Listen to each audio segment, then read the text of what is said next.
정보철 흥달쌤입니다. 이번 시간에는 2020년 4회 정보시스템 구축관리 문제들을 한번 쭉 풀어보도록 할게요.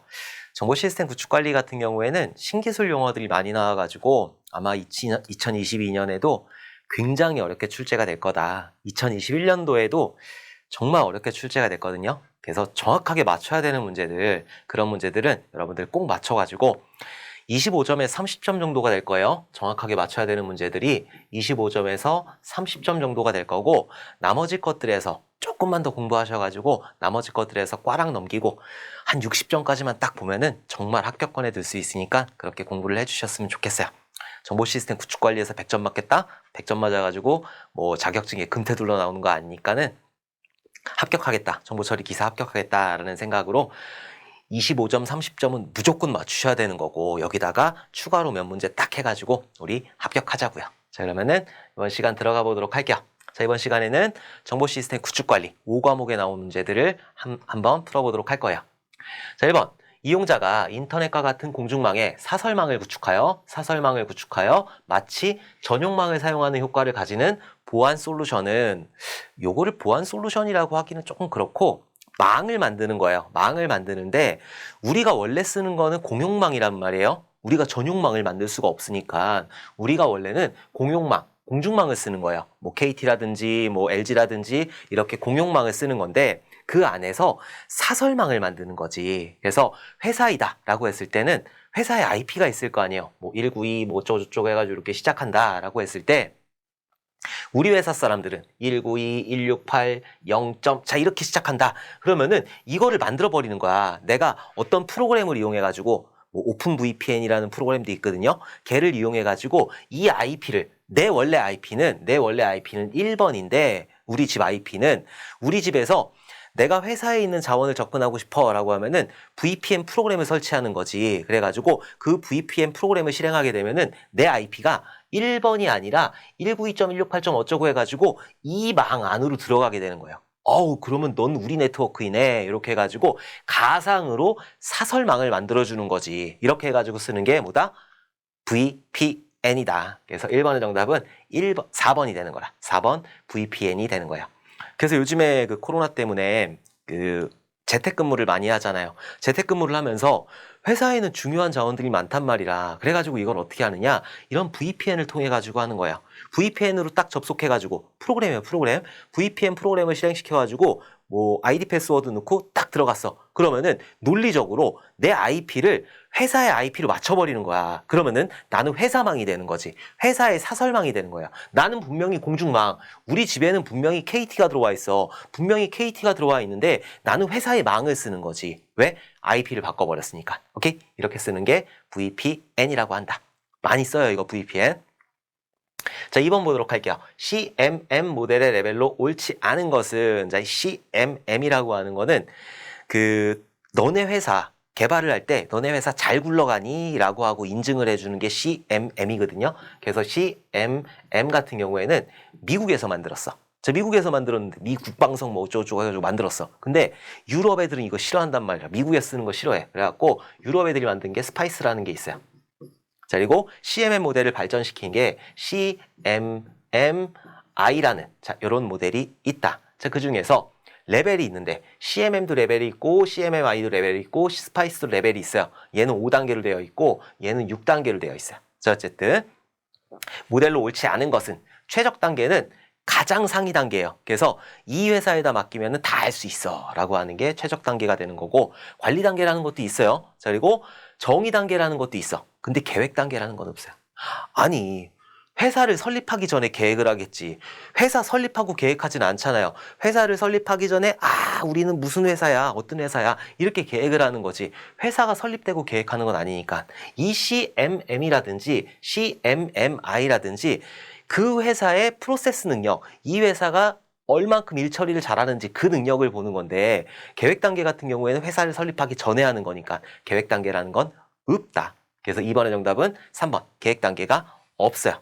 레벨이 없어요. 그런 단계가. 한번 CMM 보게 되면은 초기 단계가 있어요. 얘 같은 경우에는 회사가 막 만들어졌어. 그래서 프로젝트를 맡겼는데 어떻게 정말 어떻게 해가지고 만들어 놓았어. 그걸 보고 초기 단계라고 하는 거고, 그 다음에 반복적 가능 단계, 반복 단계라고 하는데, 반복 단계 같은 경우에는 몇 번 해봤어. 몇 번 해봐가지고 할 줄은 아네? 요 정도가 반복 단계가 되는 거고, 이제 그것들이 점차 발전을 해서 뭔가 문서도 만들어지고 이런 것들이 만들어졌어요. 자, 우리 회사는 이렇게 처리를 할 거야. 그런 정의 단계가 있어요. 자, 그 다음에 그것들을 관리할 수 있는 단계, 관리 단계가 있고, 마지막으로 최적화 단계가 있다. 근데 CMM은 이렇게 되고, 그리고 CMMI는 좀 틀려요. 걔는 초기 단계가 있고, 그리고 관리 단계가 있고, 정의 단계가 있고, 그리고 정량적 관리 단계가 있고, 최적화 단계가 있어. 여기가 조금 틀린 거지, 여기가. 여기가 조금 틀리다. 여기가 원래 그 CMM 같은 경우에는 반복 단계인데, CMMI 같은 경우에는 여기가 관리 단계가 되는 거고, 그 다음에 정의 단계는 똑같이 있고, 여기가 정량적 관리 단계예요. 정량적. 여기가 정량적 관리 단계. 뭔가 딱 정량적으로 관리할 수 있다라는 거지. 문서 같은 거 딱 만들어가지고. 그래서 CMMI하고 CMMI는 조금 틀리니까 좀 기억을 해두셨으면 좋겠어요. 자, 어쨌든 계획 단계라는 건 없다라는 거. 자, 3번 보도록 할게요.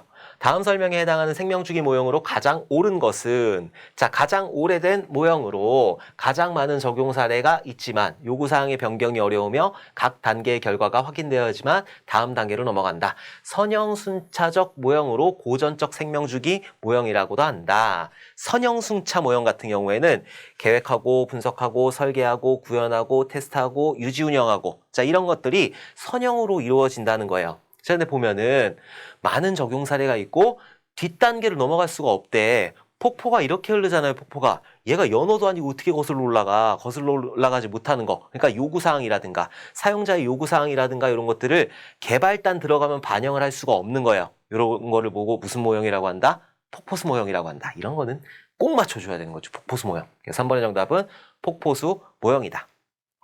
패키지 모형 이런 거 없고, 코코모 모형 같은 경우에는 그 비용 산정할 때 쓰는 거고, 그리고 관계형 모델 같은 경우에는 데이터베이스, 관계형 데이터베이스 모델일 때 쓰는 거다.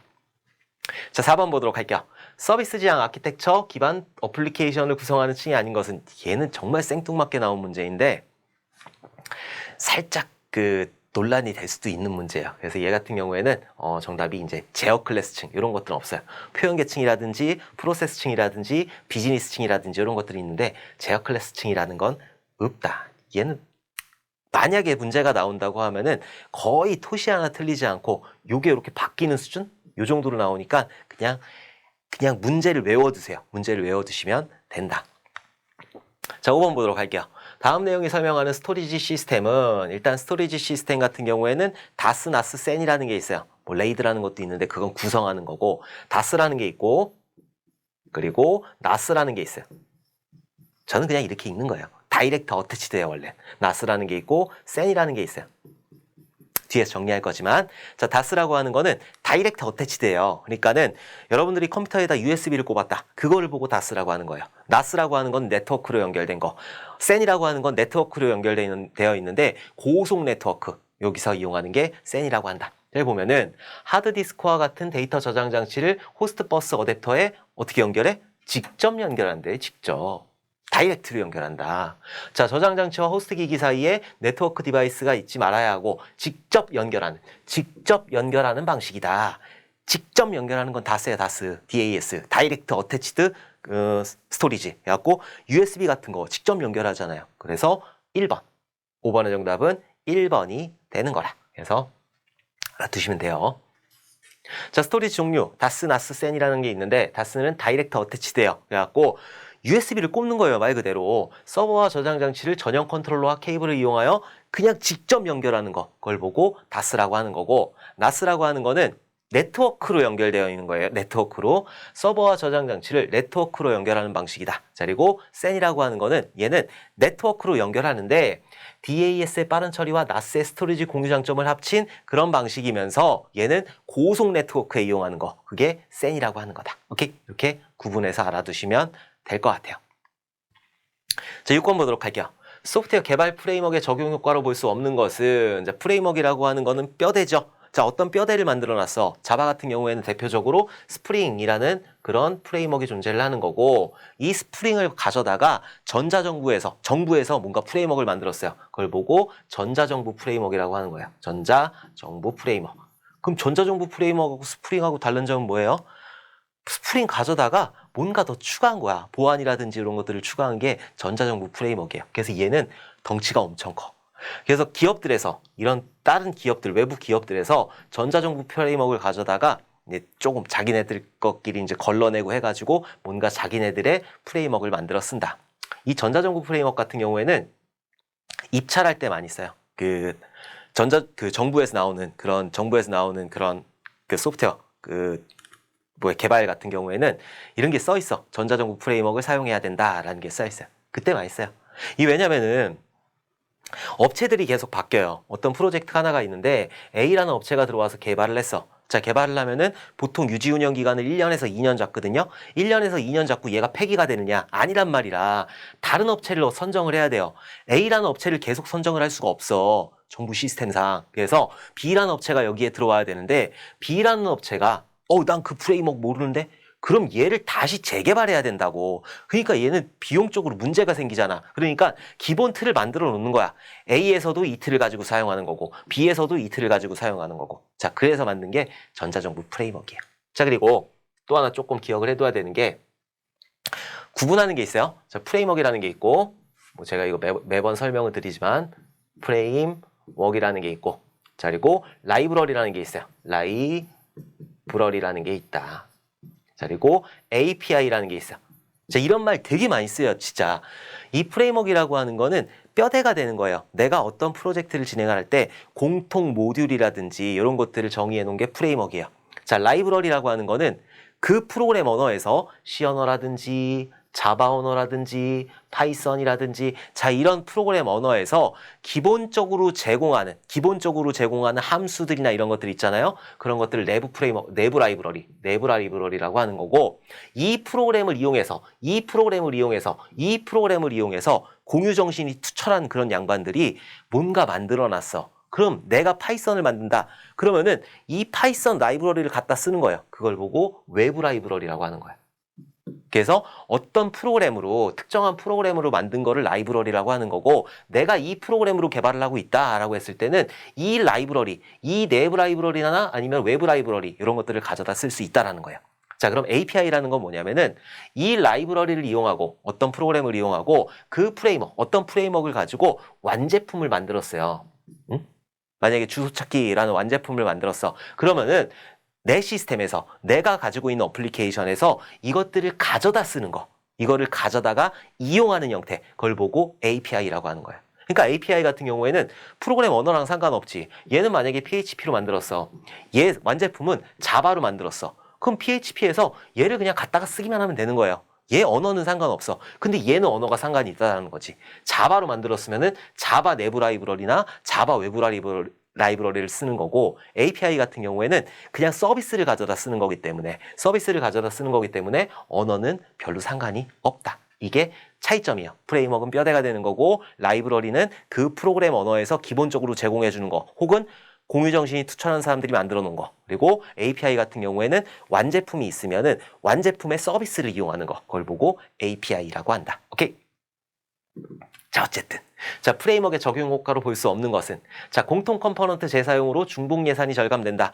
뭔가 공통 컴포넌트들 DB에 연결한다든지 파일을 어떻게 한다든지 이런 것들 있잖아요. 이런 것들을 만들어 놨어. 그러니까 예산이 절감이 되겠죠. 자, 기술 종속으로 인한 선행자, 사업자 의존도가 증대가 된다라고 했는데 얘가 뭐냐면은 A라는 사람이 어떤 프로그램을 이렇게 만들었어. 근데 B라는 사람이 여기에 이제 이 사람이 이제 끝나고 B라는 사람이 들어왔어요. 근데 이 프레임워크라고 하는 건 뼈대라고 그랬잖아요. 이 뼈대를 알고 있어야지 이 사람이 들어올 거 아니라 입찰할 때 그렇게 낼 거니까. 그러면은 어느 정도 비즈니스 로직은 어느 정도 인수인계를 받아야 되겠지만 이 프로그램 전체는 알고 있잖아요. 프레임워크라는 거를 어떻게 돌아가는지는 알고 있잖아. 그러니까 이런 의존도는 감소가 되는 거죠. 어느 정도 의존은 해야지 당연히 얘가 그 업무 프로세스를 만들었기 때문에 의존은 당연히 해야 되지만은 이렇게 증대가 되지는 않죠. 오케이? 이런 프레임워크를 썼기 때문에 공통된 뼈대를 쓰고 있기 때문에 그래서 볼 수 없는 것은 2번이 되는 거라. 자, 표준화된 연계 모듈 활용으로 상호 운용성이 향상이 된다. 자, 개발 표준에 의한 모듈화로 유지 보수가 용이하다. 이렇게 이런 것들은 프레임워크의 적용 효과가 될 수 있는데 이런 것들은 아니다. 자, 보면 모르겠어. 근데 소프트웨어 공학 문제야. 그러면은 가만히 보세요. 중복 예산이 절감이 된대. 돈이 덜 들어간대. 좋은 거야. 응? 상호 운용성, 서로 잘 운용이 된대. 좋은 거야. 유지보수가 용이하대. 유지보수 용이하니 좋은 거야. 근데 얘는 뭐야? 의존도가 증대가 된대. 얘 나쁜 거잖아. 나쁜 거 찾으면 되는 거야. 나쁜 거. 오케이? 그래서 정 모르겠다 라고 하면은 나쁜 거 찾으시면 된다. 6번의 정답은 2번이 되는 거라. 자, 7번 보도록 할게요. 소프트테크사에서 개발된 것으로 구조적 요구 분석을 하기 위해 블록 다이어그램을 채택한 자동화 도구는 뭐 이런 문제를 내. 이건 3회는 정말 나 정말 알다가도 모르겠어. 얘네 회사에서 다른 회사 7번 정답은 일단 4번이에요. 나머지 것들 전부 다 요구 분석할 때 사용을 하는 건데 원래는 가장 많이 나오는 거는 하이퍼 차트예요. 하이퍼 차트. 나머지 것들은 모르겠어. 혹시라도 문제가 나오면은 그냥 이것도 문답으로 외워두시면 될 것 같아. 그냥 문제를 통으로 외워버려. 그러면은 맞추실 수 있다. SATT라는 거다. 하이퍼 차트는 좀 알아보도록 할게요. 자, 하이퍼 차트 같은 경우에는 시스템의 분석 및 설계나 문서화할 때 사용하는 기법이에요. 뭔가 설계하고 문서화하고 이런 것들을 사용할 때 그림 그리는 거예요. 그림 그리는 거. 그래서 입력 처리 출력으로 구성되어 있고 하향식 소프트웨어 개발 도구, 하향식. 그러니까 절차 지향에서 쓰는 거예요. 상향식이 아니라 상향식은 뭐야? 객체 지향에 쓰는 거. 상향식은 UML 같은 거 쓸 때 쓰는 거예요. 자, 그래서 하이퍼 차트라고 하면은 세 가지가 있어요. 그래서 가시적 도표, 총체적 도표, 세부적 도표 이런 것들이 있는데 가시적 도표 같은 경우에는 말 그대로 그냥 산을 보는 거예요. 산을. 예를 들어서 메인이야. 자, 메인이 있어. 자, 메인 안에는 그 안에는 회원이라는 게 있어. 자, 회원 안에는 여기에 가입이라는 게 있고 그리고 로그인이라는 게 있어. 자, 이런 것들을 이렇게 그려놓은 거, 요걸 보고 가시적 도표라고 하는 거예요. 자, 그리고 총체적 도표. 여기서부터 입력 출력 값이 나오거든요. 가시적 도표에서는 입력 출력이 없어. 근데 총체적 도표부터는 입력 출력이 있는 거예요. 자, 회원 가입할 때는 아이디하고 패스워드하고 이름하고 자, 이런 것들을 받아야 돼. 그리고 로그인 할 때는 아이디하고 패스워드하고 이런 것들을 받아야 돼. 자, 이런 것들이 총체적 도표가 되는 거예요. 자, 그리고 세부적 도표 같은 경우에는 그 안에 있는 그런 세부적인 내용들, 아이디는 몇 글자로 받아야 돼, 패스워드의 규칙은 어떻게 돼야 돼, 이런 것들 있잖아요. 그런 것들을 세부적 도표라고 한다. 그러니까 총체적 도표하고 세부적 도표 요 두 개는 입력하고 출력이 나오는 거지. 근데 가시적 도표 같은 경우에는 없잖아. 입력 출력이라는 게 없잖아요. 메인, 회원, 가입, 로그인 이런 것만 있으니까. 그 세 가지 가시적 도표, 총체적 도표, 세부적 도표 이렇게 꼭 기억을 해두셔야 된다. 하이포는 잘 나와요. 하이포는. 자, 8번 보도록 할게요. 익스트림 프로그램의 5가지 가치에 속하지 않는 것은 익스트림 프로그램이라고 하는 거는 애자일 방법론에 들어가는 것 중에 하나예요. 그래서 애자일 방법론 보게 되면은 XP, 대표적으로 XP, 익스트림 프로그램이라는 게 있는 거고 스크럼이라는 것도 있어요. 자, 스크럼도 있고 자, 그리고 FDD, 기능 주도 개발이라고 FDD라는 것도 있어요. 자, 그리고 크리스탈이라는 것도 있다. 자, 그리고 린이라는 것도 있는 거죠. 자, 이런 종류가 있다. FDD나 크리스탈이나 린이나 요거는 종류만 알아두시면 되는 거고 요건 특징을 알아두셔야 돼요. 그래서 5가지 핵심 가치하고 12가지 12가지 뭐 있어. 12가지 뭐 그런 기준인가? 그런 게 있어. 이런 것들을 그냥 한번 읽어보시면 되는 거고 스크럼 같은 경우에는 스플린트 단위가 있어요. 스플린트 단위라고 하는 거는 날짜예요. 날짜. 그래서 30일이다, 15일이다. 자, 이렇게 스플린트 단위를 정해놓고 그 안에 뭔가 하나씩 나와야 되는 거야. 뭔가 개발한 그 아웃풋이 보이는 그런 형상들이 나와야 되는 거. 그걸 보고 스플린트 단위라고 하는 거고 매일 15분 정도의 짧은 회의를 한다라고 하는 거는 스크럼이에요. 오케이? XP에서는 5가지 핵심 가치하고 12가지의 아무튼 있어. 그런 거 알아두시면 될 것 같아요. 뭐라고 하는지도 까먹었네. 자, 어쨌든 5가지 핵심 가치라고 보면은 의사소통 돼야 되는 거고 단순성 있어야 되는 거고 피드백 있어야 되는 거고 고객을 배제하면 안 되지. 애자일 방법론이라고 하는 게 고객을 존중해야 되는 거예요. 고객의 요구사항을 다 들어야 되는 거지. 고객이 오브 갑이 되는 거지. 근데 고객을 배제하면 되겠어? 안 되겠어? 안 되죠. 그래서 8번의 정답은 4번이 되는 거다. 이거 어떻게 외워야 된다고 그랬죠? 외우기 힘들잖아. 그래갖고 요것들은 의사 선생님이 처방을 해주시니까 의사 선생님 그 약 주실 때 피존 용기에다가 피존 용기에다가 담아서 주세요. 자, 이렇게 좀 알아두셨으면 좋겠어요. 닭살이 돌아. 자, 의사 선생님, 저희 피존 용기에다가 약을 담아주세요. 왜 피존 용기에 담는지 모르겠는데 외우려고 하는 거지. 자, 그래서 의사소통, 그 다음에 피드백, 빠른 피드백. 자, 그리고 존중해야 돼요. 일할 수 있는 사람한테. 일 못하는 사람은 그냥 잘라버리는 거고 존중해야 돼요. 자, 그리고 용기, 그리고 담은 단순성. 제가 이거 애자일 방법론 싫어한다고 그랬잖아요. 이 존중이라는 게 뭐라고 했죠? 일할 수 있는 사람을 존중해 주는 거야. 일 못하고 좀 나이가 들고 이제 저처럼 이렇게 이제 머리도 안 돌아오고 그러면은 존중 안 해주는 거야. 내가 그래서 싫어하는 거예요. 그래서. 참. 난 머리도 안 돌아간대. 5가지 꼭 기억을 해주셔야 돼요. 정리 한번 해보도록 할게요. 자, 의사소통, 단순성, 용기, 피드백, 존중. 그래서 의사 선생님, 저 약 주실 때 피존 용기에다가 담아서 주세요. 이렇게 좀 기억을 해주셨으면 좋겠어요. 오케이? 자, 9번 보도록 할게요. 다음은 정보의 접근 통제 정책에 대한 설명이다. 기억에 들어갈 내용으로 옳은 것은 이런 것도 맞춰주셔야 돼요. 접근 통제 정책이라고 했으니까 접근 통제 정책이 있고 접근 통제 모델이 있는 거죠. 접근 통제 정책 같은 경우에는 맥, 덱, 알백 이렇게 3가지가 있다. 맥, 덱, 알백. 맥이네, 맥. 그래서 9번의 정답은 1번. 맥이 되는 거야. 자, 맥 같은 경우에는 얘 같은 경우에는 군대의 체계예요. 그래서 어떤 문서가 있잖아. 그런 문서가 있으면은 관리자가 지정을 하는 거야. 얘는 중령부터 볼 수 있어. 얘는 뭐 소령부터 볼 수 있어. 얘는 대령부터 볼 수 있어. 자, 이런 식으로 관리자가 이 문서에 대해서 보안 문서에 대해서 보안 주체에 대해서 뭔가 설정을 하는 거지. 그럼 그 레벨에 있는 사람만 보는 게 맥이에요. 맥. 그리고 덱 같은 경우에는 내가 이걸 가지고 있어. 그럼 내가 설정해 주는 거예요. 데이터 소유자가. 그리고 알백 같은 경우에는 역할 기반이거든요. 그래서 개발팀이 볼 수 있는 거, 영업팀이 볼 수 있는 거, 기획팀이 볼 수 있는 거 이렇게 나누는 거, 역할로 나누는 게 알백, 역할 기반이라고 한다. 자, 권한부여 같은 경우에는 시스템이 하는 거고 얘는 데이터 소유자가 하는 거고 얘는 중앙관리자가 하는 거고 자, 그리고 보안 등급, 신분, 역할 이런 것들인데 한번 읽어보시면 될 것 같아요. 어쨌든 중요한 건 맥, 덱, 알백이라는 게 있다. 자, 그리고 접근통제 모델이라는 것도 있었죠. 그래서 접근통제 모델은 벨-라파둘라 모델, 그리고 비바 모델, 클락-위슬 모델, 만리장성 모델 이런 것들이 있는데 벨-라파둘라 모델이 잘 나와요.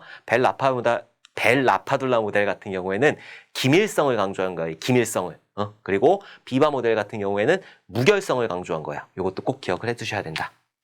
이런 것들은 공부하면 문제 나오는 거니까 신기술 용어는 뭐가 나올지 모르니까 그래서 지옥인 거지. 이렇게 공부하면 맞출 수 있는 것들은 꼭 맞춰야 된다는 거죠. 오케이? 9번의 정답은 맥이다. 맥, 덱, 알백이니까. 자, 10번 보도록 할게요. 소프트웨어 개발 모델 중 나선형 모델의 4가지 주요 활동이 순서대로 나열된 것은 이런 것들도 맞춰줘야 되는 거예요. 자, 나선형 모델이라고 하는 거는 4가지 단계로 되어 있는데 4가지 단계를 이렇게 점진적으로 발전시켜가면서 소프트웨어를 만들어가는 거예요. 자, 4가지가 이렇게 되어 있는데 얘가 조금 특이하게 나선형 모델은 조금 특이하게 위험관리라는 게 들어가요. 위험관리가. 그래서 첫 번째로 계획을 수립하겠지. 자, 2번에는 한 번 돌아갈 때 자, 이번에는 어떤 걸 만들 거야? 그러면은 이거에 대한 위험 분석을 하는 거예요. 계획한 다음에 위험 분석을 하는 거고 그 다음에 공학적 개발을 하는 거야. 여기서 실제로 개발을 진행을 하는 거고 마지막으로 고객 평가를 하는 거지. 자, 끝났어. 그럼 다음에는 어떤 계획을 세워가지고 위험 관리하고 개발하고 평가하고 또 다음에는 어떤 계획을 세워가지고 위험 관리하고 개발하고 평가하고 요것들을 점진적으로 발전시켜 나가는 게 나선형 모델이다. 그래서 첫 번째로 하는 게 뭐예요? 계획이잖아, 계획. 그래서 여기서 계획 수립을 하는 거고 그 다음으로 하는 것 위험 분석이죠. 얘가 위험 분석을 하는 거고 그 다음에 개발을 하는 거예요. 얘가 개발을 진행을 하는 거고 마지막으로 고객 평가. 마지막으로 고객 평가를 이렇게 진행을 하게 된다. 그래서 10번의 정답은 A, D, C, B가 되는 거지. A, D, C, B 순으로 반복한다. A, D, C, B 순으로 반복을 하게 된다. 오케이? 그래서 2번이 정답이라. 자, 11번 보도록 할게요. 소프트웨어 비용 추정 모형이 아닌 것은 자, 일단 비용 추정이라고 그랬으니까 비용을 만드는 거죠. 자, 비용을 계산을 할 건데 비용 같은 경우에는 하향식 기법이라는 게 있고 자, 그리고 상향식 기법이라는 게 있어요. 자, 그리고 수학적 기법. 자, 이런 것들이 있다. 자, 하향식 기법 같은 경우에는 전문가 기법이 있고 자, 그다음에 델파이 기법이 이렇게 있어요. 델파이 기법이 있다. 자, 상향식 모델 같은 경우에는 LOC, 그러니까 라인 수로 측정을 하는 거예요. 자, 수학적 모델 같은 경우에는 코코모라는 게 있고, 자, 그리고 푼남 모형이라는 게 있어요. 푼남 모형이라는 게 있다. 자, 그리고 펑션 포인트. 자, 이런 것들이 있다. 자, 이것들 꼭 기억을 해 두셔야 되는 거고, 전문가 기법 같은 경우에는 라떼는 말이야 3천만 원에 저거 했어. 이런 것들. 자, 델파이 기법 같은 경우에는 여러 명이 모여서 회의를 하는 거예요. 자, 그리고 LOC 기법 같은 경우에는 라인수로 계산을 하는 거고, 그리고 코코모 기법 같은 경우에는 또 세 가지가 있죠. 그래서 얘는 조직형이 있고, 반분리형이 있고, 그리고 마지막으로 인베디드, 내장형 이런 것들이 있다. 그래서 얘는 5만 라인 이하, 5만 라인 이하가 되는 거고, 이하. 그리고 얘는 30만 라인 이하가 되는 거고, 얘는 30만 라인 이상이 되는 거다. 그래서 오가닉, 세미디테치드, 그리고 얘는 인베디드. 이렇게 꼭 기억을 해두셔야 돼요. 자, 푼남 모형 같은 경우에는 랠리 노등 곡선을 이용한다. 그리고 슬림이라는 자동화 도구를 이용한다. 라는 거 꼭 기억을 해두셔야 되는 거고, 펑션 포인트 같은 경우에는 기능에다가 점수를 주는 거예요. 그래서 입력이라든지 출력이라든지 데이터 파일이라든지 명령어라든지 이런 것들에다 점수를 줘가지고 비용을 산정하는 펑션 포인트라는 기법이 있다. 자, 찾아보면 비용 추정 모형이 아닌 것은 코코모 있었죠? 푼남 있었어요? 펑션 포인트 있었고, 퍼트 얘는 일정 관리하는 거예요. 일정 관리. 일정을 짜는 거. 일정을 계획하는 게 퍼트 CPM이 되는 거죠. 그래서 11번의 정답은 4번이 된다. 자, 12번 보도록 할게요. 공개키 암호화 방식에 대한 설명으로 틀린 것은, 자, 공개키 암호화 또 해야지. 자, 공개키 암호화라는 게 있고 대칭키 암호화라는 게 있죠. 자, 일단 암호화라고 하는 거는 양방향 암호화가 있고, 자, 그리고 단방향 암호화가 있어요. 양방향 암호화 같은 경우에는 대칭키 알고리즘이 있고, 자, 그리고 비대칭키 알고리즘이라는 게 있어. 자, 그리고 대칭키 알고리즘에는 또 두 가지 스트림 방식이 있고, 자, 그리고 블럭 방식이라는 게 있다. 블럭 방식이라는 게 있다. 자, 그리고 단방향 알고리즘 같은 경우에는 얘는 해시 함수를 이용해. 해시 함수를 이용한다라고 했죠. 자, 여기서 대칭키 알고리즘 같은 경우에는 두 개의 키가 똑같은 거예요. 그래서 암호화하는 키하고 복호화하는 키하고 똑같은 거고, 비대칭키 알고리즘 같은 경우에는 암호화하는 키하고 복호화하는 키하고 틀려. 그래서 얘는 공개키 알고리즘, 얘는 공개키 알고리즘이다라고 하는데, 비대칭키나 공개키나 똑같아요. 그래서 공개키라는 거를 그냥 아무나 쓸 수 있게 공개를 해놓는 거야, 말 그대로. 그리고 내가 저기는 영희한테 전달을 하고 싶다라고 하면은 영희가 그 공개해 놓은 그 공개키로 암호화시키는 거야. 그리고 나서 영희한테 주면은 그 영희만 풀어볼 수 있는 거지. 철수는 절대 못 풀어봐. 자기 개인 키로도 못 풀고 영희의 공개키로도 못 푸는 거예요. 영희의 개인 키, 자기만 가지고 있는 개인 키로만 풀 수 있는 게 이렇게 공개키 알고리즘이라고 한다. 아니, 그러면은 이 대칭키보다 비대칭키가 좋은 거 아니에요? 뭔가 좋긴 하지. 키 관리라든지 이런 것들 좋지. 근데 비대칭키 같은 경우에는 많은 양을 암호화할 수가 없어요. 그리고 얘는 오래 걸려. 시간이 오래 걸리기 때문에 얘는 많은 양의 암호화를 할 수가 없고, 그 시간이 오래 걸린다라는 단점이 있어가지고, 여기서 많은 양의 암호화를 한 다음에 여기서 키가 나오잖아. 키가. 여기서 대칭키의 키가 나오잖아. 이 키를 여기 있는 공개키로 암호화 시켜가지고 같이 전달하는 거예요. 이렇게 전달하는 방식을 많이 쓴다. 자, 종류는 스트림 방식 같은 경우에는 LSFR이라는 것도 있고, RC4라는 것도 있고, 이런 것들도 있고, 블럭 암호화에는 DES라는 거 있고, 3DES라는 거 있고, AES라는 거 있고, SEED라는 거 있고, 자, 그리고 ARIA. 자, 이런 것들이 대표적이다. 자, 그리고 비대칭키. 이 공개키 암호화 같은 경우에는 RSA라는 게 제일 대표적인 거죠. 자, RSA라고 하는 거는 그 소인수분해가 어렵다라는 거를 이용한 RSA라는 게 있고, 이산대수가 어렵다라고 하는 디프헬만 방식, 이런 것들이 있다. 자, 그리고 타원 곡선이 어렵다라는 거를 이용한 ECC 맞나요? ECC 이런 것들이 있다. 자, 그리고 단방향 암호화, 해시 같은 경우에는 MD4를 발전시킨 MD5라는 게 있고, 자, 그리고 샤 계열이 이 해시 함수에 들어간다. 자, 여기서 깨진 거는 MD5 깨졌고 데스 깨졌어요. DS 이런 거 깨졌으니까 이런 것들은 잘 사용하지 않는다. 가장 많이 사용하는 거는 AES 방식이고, 그리고 비공개 알고리즘, 비대칭키 알고리즘에서는 RSA라는 걸 가장 많이 사용하고, 그 단방향 알고리즘, 해시 같은 경우에는 샤 계열을 많이 사용한다. 자, 이렇게 단방향 알고리즘을 할 때 해커들이 깰 수 있다고 그랬잖아요. 뭐를 이용해서? 레인보우 테이블이라는 걸 이용해서 깰 수가 있어요. 그러니까 뭐를 붙여준다? 솔트라는 걸 붙여준다. 그래서 어떤 데이터를 암호할 때 앞뒤에다가 자기만 알고 있는 그런 솔트를 붙이게 되는 거예요. 그렇게 암호화를 하면은 이 레인보우 테이블을 우회할 수가 있다. 자, 이렇게 정리를 해주셔야 돼요. 오케이. 자, 공개키 암호화 방식에 대한 설명으로 틀린 것은 했어요. 공개키로 암호화된 메시지는 반드시 공개키로 복호화. 그럼 대칭키지. 어? 얘는 비대칭키 알고리즘이라고요. 공개키는. 그러니까 얘가 아니지. 공개키로 암호화를 하게 되면은 개인키로 풀 수가 있는 거예요. 그래서 정답은 1번이 되는 거다. 비대칭키 암호화 기법이라고도 한다. 대표적인 기법은 RSA라는 기법이 있다. 자, 키 분배가 용이하고 관리해야 할 키 개수가 적다. 얘 같은 경우에는 내가 공개 키를 던져놓고 개인 키 2개만 가지고 있으면 되잖아요. 그러니까 만약에 1000명이다 라고 하게 되면은 얘는 키가 2000개가 필요한 거예요. 2000개가. 얘는 2000개가 필요해요. 그치. 나 공개 키하고 내 개인 키만 있으면 되니까 1000명의 공개 키하고 1000명의 개인 키만 있으면 되니까. 근데 대칭키 알고리즘 같은 경우에는 n 곱하기 n-1 나누기 2가 되는 거예요.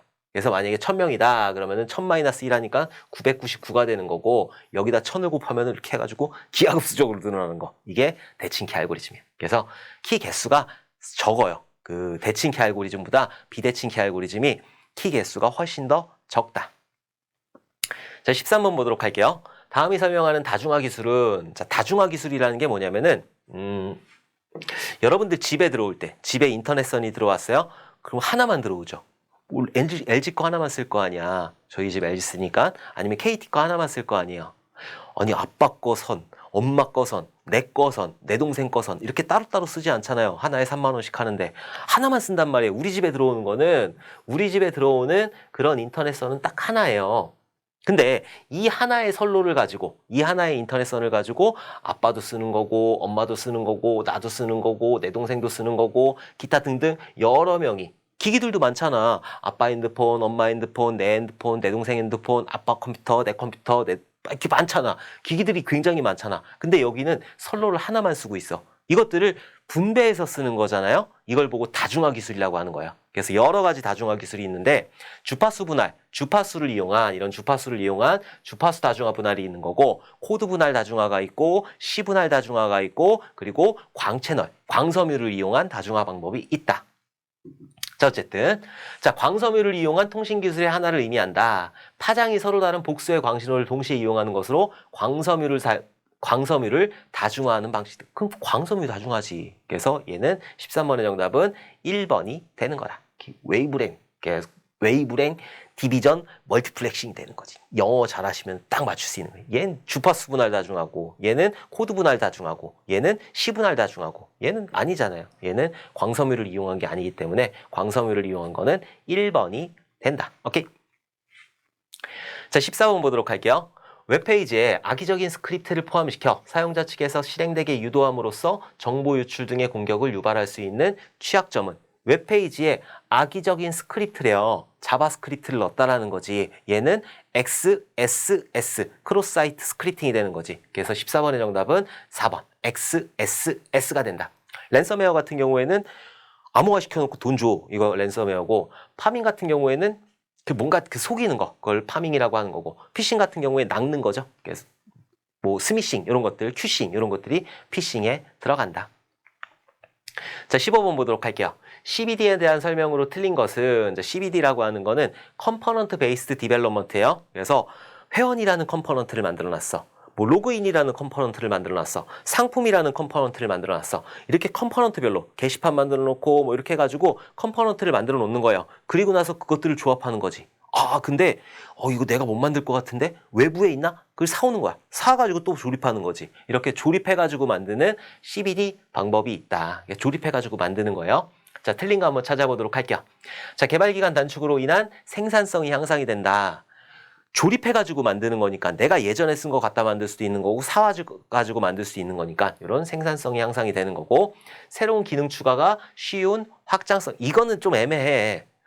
이게 쉽지 않을 수도 있거든요. 근데 뭐 이건 좋은 거니까 맞다고 해요. 자, 그리고 소프트웨어 재사용이 가능하다. 모듈 단위로 만들어 놨으니까 이렇게 컴포넌트 단위로 만들어 놨으니까 갖다 끼기 좋다라는 거죠. 맞고 1960년대까지 가장 많이 적용되었던 소프트웨어 개발 방법이다.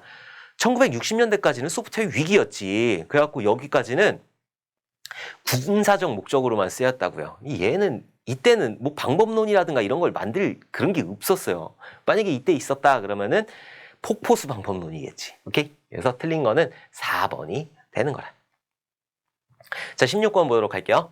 소프트웨어 정의 데이터 센터에 대한 설명으로 틀린 것은, 자, 여기서 소프트웨어 정의라는 게 있어요. 소프트웨어 정의. 소프트웨어 정의라고 하는 거는 소프트웨어를 가지고 논리적으로 자르겠다라는 거예요. 소프트웨어 기술을 이용해가지고 내가 어떤 그 프로그램을 이용해가지고 논리적으로 자르겠다. 데이터 센터를 논리적으로 운영하겠다. 스토리지, 하드디스크를 논리적으로 운영하겠다. 네트워크를 논리적으로 운영하겠다. 컴퓨터를 논리적으로 운영하겠다. 뭐를 이용해서? 소프트웨어를 이용해서. 소프트웨어 프로그램을 이용해서 그걸 만들어가지고 이것들을 논리적으로 가상화시킨 다음에 그것들을 사용하는 거. 그걸 보고 소프트웨어 정의라고 하는 거예요. 소프트웨어 정의 데이터 센터 같은 경우에는 말 그대로 데이터 센터를, 그 데이터베이스가 모여있는 데이터 센터를 논리적으로 운영을 하겠다라는 거지. 그거에 대한 설명으로 틀린 거 한번 찾아보도록 할게요. 컴퓨팅, 네트워킹, 스토리지, 관리 등을 모두 소프트웨어로 정의한다. 소프트웨어로 정의하는 거예요. 소프트웨어로 만드는 거, 논리적으로. 자, 인력 개입 없이 소프트웨어 조작만으로 자동 제어 관리한다. 소프트웨어로 만들었으니까 자동으로 제어가 관리하겠죠? 뭐 전자동은 아니더라도 반자동은 될 거 아니라 얘도 맞는 거고, 데이터 센터 내 모든 자원을 가상화하여 서비스한다. 얘도 맞는 거죠. 데이터 센터 내의 모든 자원들을 소프트웨어를 정의해가지고 소프트웨어로 만들어가지고 가상화시키는 거니까. 자, 특정 하드웨어에 종속되어 특화된 업무를 서비스하기에 적합하다. 특정 하드웨어에 적합한 거는 그냥 소프트웨어로 만든 게 아니라 컴퓨터를 만든 거지, 컴퓨터를. 그러니까 소프트웨어를 안 깔고 그냥 컴퓨터를 만든 게 4번인 거죠. 그래서 틀린 거는 4번이 되는 거라. 소프트웨어 정의라고 하는 거는 조금 이따 설명하도록 할게요.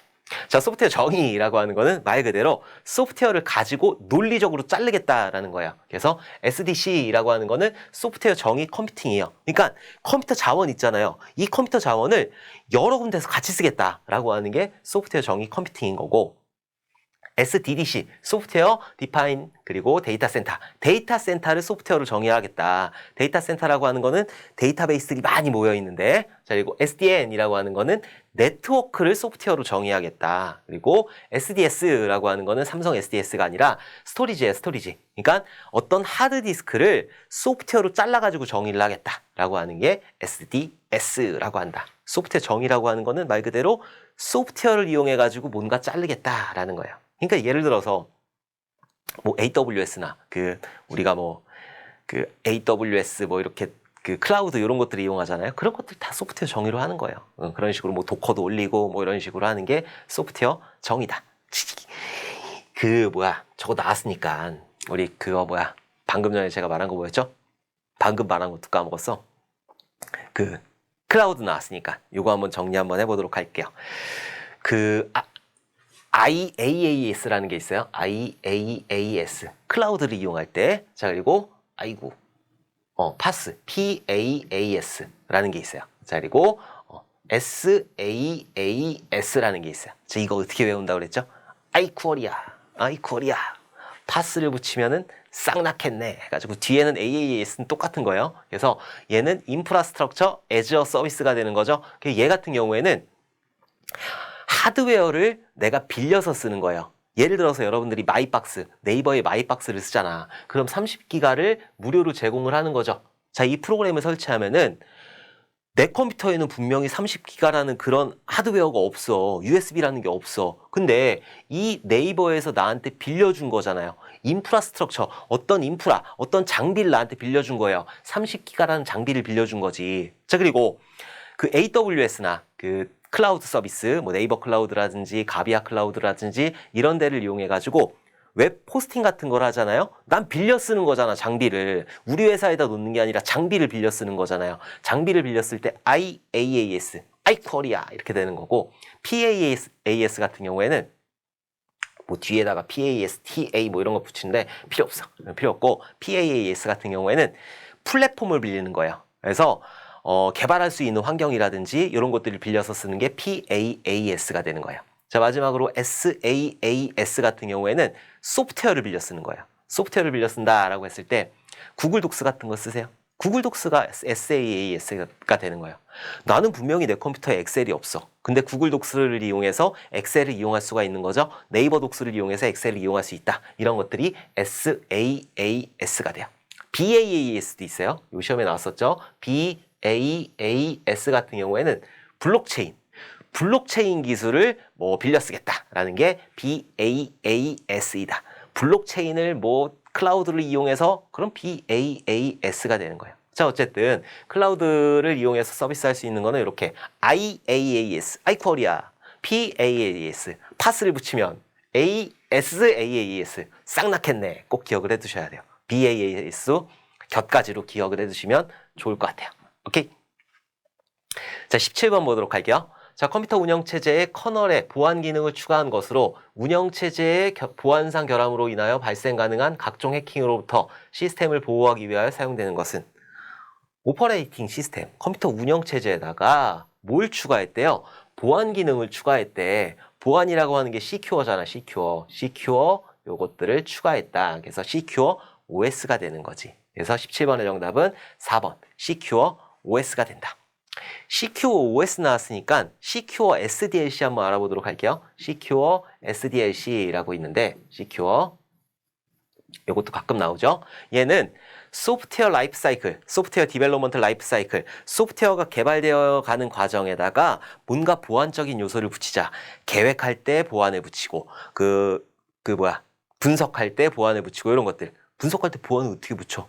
분석할 때 뭐 예를 들어서 뭐 데이터는 어떻게 암호화시킬 거냐 이런 것들 할 수 있잖아요. 설계할 때도 그렇고 이런 것들을 하는 게 Secure SDLC라고 한다. 그래서 종류들 가끔 나오죠. 그래서 CLASP라는 게 있고, 자, 그리고 MS SDL 이런 게 있어요. 자, 그리고 세븐 터치 포인트라는 게 있는데 CLASP 같은 경우에는 특징을 알아두셔야 돼요. CLASP 같은 경우에는 SDLC 초기 단계부터 적용시키는 거, 이런 특징을 가지고 있어요. 그리고 MSSDL은 MS사에서 만든 거. 자, 그리고 세븐 터치 포인트 같은 경우에는 뭔가 잘 만들어진, 보안적으로 잘 만들어진 것들을 가져다 쓰는 거. 이것들을 세븐 터치 포인트라고 한다. 오케이? 이렇게 Secure SDLC도 좀 기억을 해두셨으면 좋겠어요. Secure SDLC, Secure OS 이런 것들이 있다. 자, 18번 보도록 할게요.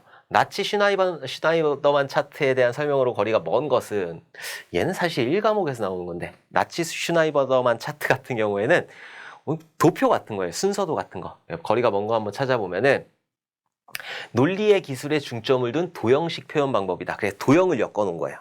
자, 연속 선택 및 다중 선택, 반복 등의 제어 논리 구조로 표현한다. 순서도라니까, 순서도. 얘도 이런 제어라든지 아니면 반복이라든지 선택이라든지 이런 것들을 할 수 있다. 자, 주로 화살표를 사용하여 논리적인 제어 구조를 흐름으로 표현한다 라고 하는 거는 순서도예요. 얘는 그냥 순서도. 얘는 그냥 순서도가 되는 거고, 나치 슈나이더만 차트 같은 경우에는 순서도가 아니라 도형으로 표시하는 거예요. 도형으로. 그래서 거리가 먼 것이라고 그랬으니까 3번이 되는 거라. 자, 조건이 복합되어 있는 곳의 처리를 시각적으로 명확히 식별하는데 적합하다. 그냥 얘는 그냥 그렇다라고 그냥 한번 읽어보시면 될 것 같아요. 어떻게 그리냐면 이렇게 그리는 거예요. 순차 실행은 A, B 자 이런 식으로 하는 거고, 선택이다 라고 하면은 여기에 어떤 조건 값을 주는 거고, true일 때는 어떤 값을 수행하고, false일 때는 어떤 값을 수행하고, 순서도에서는 어떻게 하냐면은 자 이렇게 조건 값을 준 다음에 true일 때는 어떻게 수행하고, 그리고 false일 때는 어떻게 수행하고, 자 이런 식으로 표시를 하게 된다. 이게 순서도지. 이렇게 도형과 선으로 연결하는 거. 자, 그리고 반복, 다중선택 실행 이렇게 하는 거고, 반복 같은 경우에는 뭐 이런 식으로 표현을 하는 거고. 자, 이런 식으로 표현하는 게 나치 슈나이더만 차트라고 하는 거다. 오케이? 자, 19번 보도록 할게요. 다음 내용에 적합한 용어는 대용량 데이터를 분산 처리하기 위한 목적으로 개발된 프로그래밍 모델이다. 자, 구글에 의해 고안된 기술로서 대표적인 대용량 데이터 처리를 위한 병렬 처리 기법을 제공한다. 자, 임의의 순서로 정렬된 데이터를 분산 처리하고 이를 다시 합치는 과정을 거친다. 그래갖고 이를 뭐 분산 처리하고 그리고 합치는 과정, 맵하고 리듀스 하는 거예요. 그래서 맵 리듀스야. 여기서는 분산, 맵하는 거고 얘는 리듀스 하게 된다. 그래서 19번의 정답은 1번, 맵 리듀스가 된다. 이거 외워야 돼. 어쩔 수가 없어요. 이거는 약간 어떻게 보면 신기술 용어거든요. 그래서 신기술 용어 같은 경우에는 많이 봐야 된다. 많이 봐야 되고 완벽하게 맞출 수는 없어요. 출제위원이 어저께 뉴스 보다가 저거 좋다. 그럼 나오는 거기 때문에 최대한 많이 보고 아까 좀 말씀드렸잖아요. 25점에 30점 딱 만들어 놓고 추가로 몇 문제만 딱 더 맞추시면 합격하실 수 있다고. 오케이? 자, 20번 보도록 할게요. 소프트웨어 프로세스에 대한 개선 및 능력 측정 기준에 대한 국제 표준은 이거 아까 전에 했잖아요. 처음에 CMM이라는 거 미국에서 만들었는데 이 미국에서 만든 걸 유럽에서 싫어한다고요. 그래서 뭘 만들었다? 스파이스라는 걸 만들었다. 이 CMM을 발전시킨 CMMI라는 모델이 있다라고 했죠. 이렇게 해서 요 같은 경우에는 우리가 9126, ISO IC 9126이라는 걸 공부했어요. 자, 9126이라는 걸 공부했는데 다시 9126이라는 걸 알아봤는데 이 9126 같은 경우에는 기신사 효유이 해가지고 쓸까? 여기다가 기신사 효유이 해가지고 기능성, 신뢰성, 사용성, 효율성, 유지보수성, 이식성이잖아요. 기능 내가 원하는 기능을 완벽하게 만들어줘야 되는 거고 얘가 오류가 있으면 안 되는 거고 그리고 사용하는데 편리해야 되는 거고 배울 때 편리해야 되는 거예요. 그리고 자원, CPU라든지 메모리라든지 이런 자원을 효율적으로 운영해야 되는 거고 내가 어떤 추가 사항이라든지 아니면 오류 사항이 나왔을 때 유지 보수가 잘 돼야 되는 거고 다른 데로 이사 갈 수 있는 능력이 있어야 되는 거예요. 그래서 기신사 효율이 요거는 ISO IC 9116에 들어가는 건데 얘 같은 경우에는 품질 특성이지 품질 특정. 소프트웨어 품질 특성에 해당하는 거예요.